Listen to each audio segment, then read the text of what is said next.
I'm back today to do another one of those videos. I am going to react to the top books, according to Goodreads, that I've read in the past 7 to 8 years, as long as I've been on Goodreads. And I'm curious if this list will be about the same as my worst books, according to Goodreads, because I really did agree with most of them. There was one or two exceptions to the rule, but for the most part, I really had similar feelings. So I'll be curious if this list is very similar. I'm going to do a few caveats. I will say I have reread Harry Potter in the past 7 years, so these books will be sprinkled. I'm going to just say that all the Harry Potter books are probably in the top 10. There was a lot of controversy with the author. I no longer support J.K. Rowling for a bunch of reasons. But I also have found a small community of like podcasts that I listen to. So I do engage with Harry Potter in that way, but I don't engage with official merchandise and official creations, and I don't buy her books anymore. But I will tell you, there are a lot of Harry Potter books on this list. I think all 7 are in the top 10. So I will probably avoid talking about those. And also, if books in a series come up twice, I'll probably only mention one, just so that it will get a little bit more diversity. But let's get into the list, and I'm excited to see where it goes. The book that I'm seeing is Heartstopper Volume 4, and this is no surprise to me. I really am loving this series, but here's the photo. I'll preface this by saying, like, I think all of the other volumes, Volume 1 is in the top 20, Volume 2, and Volume 3. So every single volume is in this thing, so that's no surprise that all 4 volumes of Heartstopper are incredibly popular. Just numbers wise, I gave it 5 stars when I read this volume. I thought that it was much darker than the other ones, but I really have enjoyed them all. What I see on my end, stat wise, is this is actually a newer release. That's actually not sort of surprising. But it's a 5-star average rating. Everyone that I have loved on YouTube has also really loved it. And then let's see. It is it's 4.67 and 2,100. It's just a lot of views. So very, very exciting. I really, really enjoyed this series, and I'm hopeful to get more. I know she's taking a little bit of a break. I know we're getting season 2 of the TV show, so this is like so apropos, and I'm really, really happy that this made my list. What we're going to chat about is one that I sometimes struggle with adult fantasy, but it is no surprise that Way of Kings Volume 1 of Part 1 got on this list. The amazing Brandon Sanderson, and I will say I gave this book 4 stars on my end, but I also really enjoyed it, and I'm excited to read Part 2 because these volumes are massive. So definitely not my favorite book of all time, but I do see why people liked it, and now I'm going to tell you the stats. This book out of 21,000 ratings and 1,253 reviews is 4.65, which I think is very good. Mine was 4 stars. Again, I've said in the past, I do sometimes struggle with adult fantasy, but this book I did enjoy, and I have really liked Brandon Sanderson's writing overall, so this book being on this list is like no shock to me. So the next book that is on this list is one of the Harry Potter books. So we're going to move past that, but know that Harry Potter does litter this list. And then the next book we're going to chat about is the Keeper of the Lost Cities book, and that is Never Seen. Like a new favorite series for me, and I'm really loving Shannon Messenger's writing style. I'm really loving her world building. It does give me like some elements of Percy Jackson and Harry Potter because I feel like it really does expand the world and make the world so much bigger. The book that is specifically on this list first is Never Seen, which I think makes a lot of sense because I remember when I read this book, I thought it was like the book that really opened and broke open the world, which I really appreciate. I think I gave this book... I didn't even rate this. Why didn't I rate this? I feel like I probably would have given it 5 stars if I would have rated it. But I gave it 5 stars. A lot of my friends gave it 5 stars. And I feel like, let's see, what is the average? It was 4.62, out of 28,349 ratings and 2,013 reviews. So, again, really on par. I really like this series, and this was the book that I think kicked the series into higher gear. So, really excited to see where the next books in the series goes, and I'm really excited to see what she writes next, because I definitely really like her writing style. So this book definitely belongs on this list. It is Kingdom of Ash by Sarah J. Maas. This is the last book in the Thorn of Glass series. And again, I really did like the series. I think I'm in the minority. I really like the series, and I think this series overall was probably my favorite Sarah J. Maas series I've ever read. So I really liked it. I think that people did like it. I think that she writes really complicated, really, really nice worlds, and I really enjoyed it. But just so let's take a look at the stunning cover. There are so many editions, but this is the one that I read back in the day. I actually think I listened to it too. So, no surprise, this book has a crazy amount of reviews, which we knew sort of going into it, but my review of this was 4 stars. And I think a lot of people gave it 5 stars. Again, I did really enjoy it. The listening experience was really, really interesting as well. And then just like the stats wise, let's see, the stats wise is it got, let me see, reviews from people you follow. Oh my goodness, so many people. 4.61 out of 2,500 for 214 ratings and 25,000 reviews. So 4.61. Very, very solid, really, really good book. And overall, this was my favorite Sarah J. Maas series overall. I think I just like the characters a little bit more. Struggled a little bit with A Court of Thorns and Roses, I'll be honest. And I am enjoying her other series. I just haven't read the sequel yet. So, but overall, this was a nice one, and I'm happy you made this list, and I definitely do agree. Is no surprise, and that is Crooked Kingdom by Leigh Bardugo. I will admit, I only gave this 4 stars the first time I read it because I listened to it, and think if I physically read it, my rating would definitely change, because I don't think it was a good book for me to read audiobook wise. But I hope to actually reread this year. It's on my 5-star read production because I really think I will like it on reread. But just the math wise and what it says according to Goodreads is this book has an average rating of 4.61.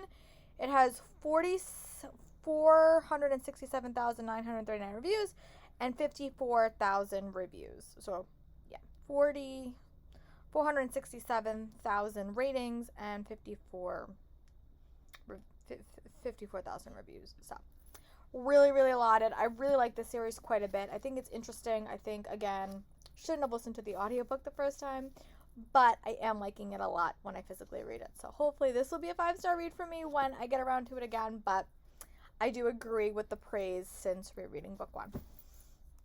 Harry Potter that take up the next spot, so I'm just going to tell you what they are if you are interested.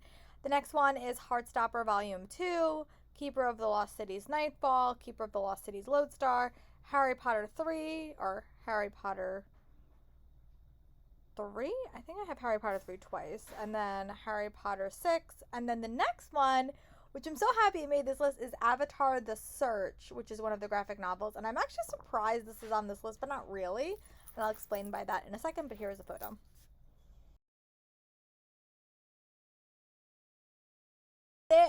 I'm not surprised this specific graphic novel made the list, because when you watch Avatar The Last Airbender, there is a very, very prominent question that you all want the answer to. What happened to Zuko's mother? And you don't get the answer in the show, but you do get it in this comic. So I'm actually not surprised that this one made the list. I actually really liked it. And it definitely didn't go in the direction I was expecting. Like, I had a very, very solid prediction what I thought happened to Zuko's mother. And I was very, very wrong, which never really happened. So I'm actually pleased that this book made the list. And I really want to go back and watch Korra and then read the Korra comics. But I had to take a little bit of a break because I knew I would miss my characters. But let's just take a little look at the stats. I think I gave this, if I'm remembering correctly, I gave this one 4 stars, which, you know, very, very solid. And then I think most other people, let's see what it says. A lot of people read this one too. This was one that, like, that a lot of people read, like a lot of people I follow read too. So let me just see if I can find the stats of it.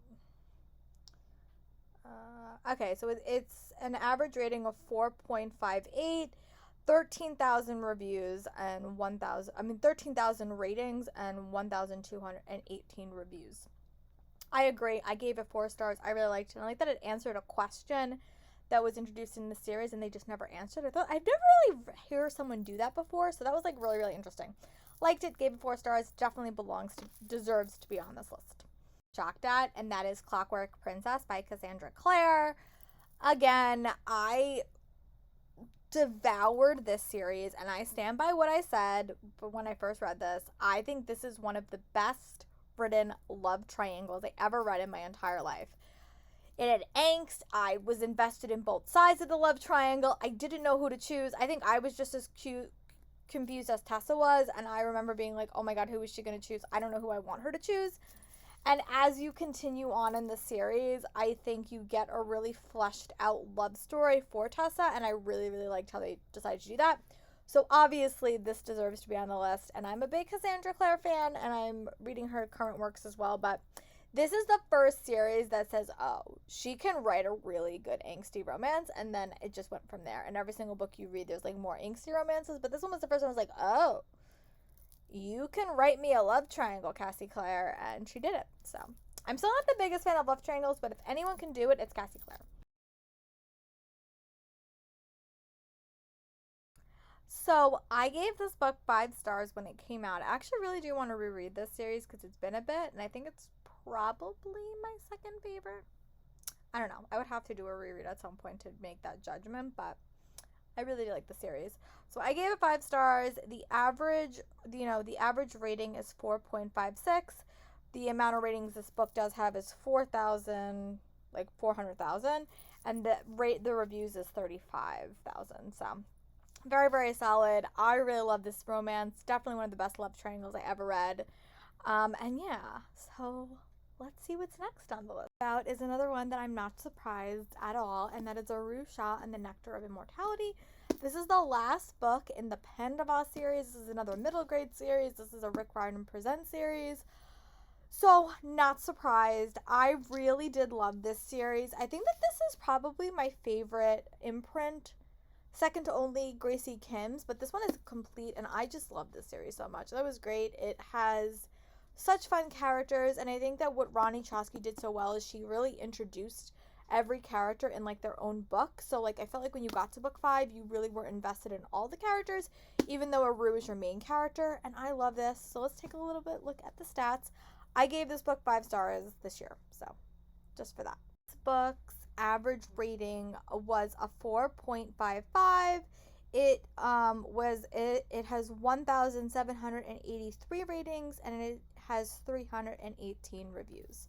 But definitely a smaller stack, but I think one that I really did like, and I think this series, not only this series, but also the Riordan Presents series deserve a bit more hype, because I think they're doing something that's really incredibly important, and I recommend these books to my students as often as I can. So definitely a good series, and if you're looking for something to read during the fall that is not that scary but does have creepy elements, this might be the series for you. That is House of Hades by Rick Riordan. This is the 4th book in his Heroes of Olympus series.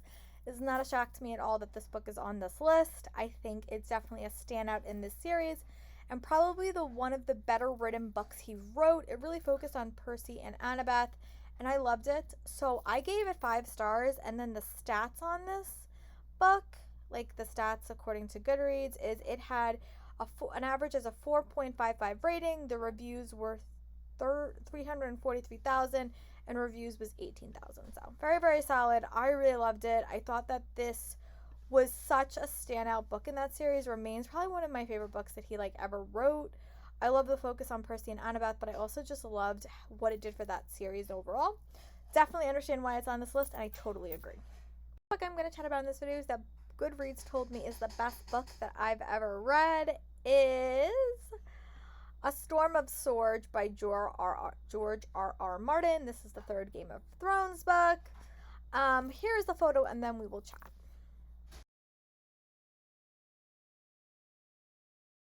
I gave this book 5 stars for review. I'll be very honest, out of all the books on this list, this is the book that made the least of an impression on me because I probably read it like so long ago. I think, when did I actually read this book? I read this book in 2013. So I read this book quite a long ago, and I think it's the book that made the least of impression on me just because it's been so long since I engaged with this series in like the written word. I obviously watched the TV show and I didn't enjoy the TV show overall. But it does have a 4.54. It has 7,222 ratings and 23,000 reviews. I don't think this is the series for me. Like, I think I liked it and I would probably need to reread it if I'm going to go back to the series. But I did enjoy it. I don't think it's like a standout series to me. But again, it was the Game of Thrones season of life. I wanted to catch up. I have fully read all the books, so if he ever comes out with other books, I will probably read them. But yeah, I'm going to end this here. Let me know if you want me to do another round of this, and I could tell you guys like the other books that are on my top, like maybe the next 10. Let me know in the comments. I would love to do it. And make sure you guys are subscribed and following me on all my other platforms, especially Instagram and TikTok, where I try to post daily. And I will talk to you guys soon for my next video. Let me know in the comments what are some of your highest rated books on Goodreads if you guys use Goodreads. And I'll talk to you guys later. Bye, friends.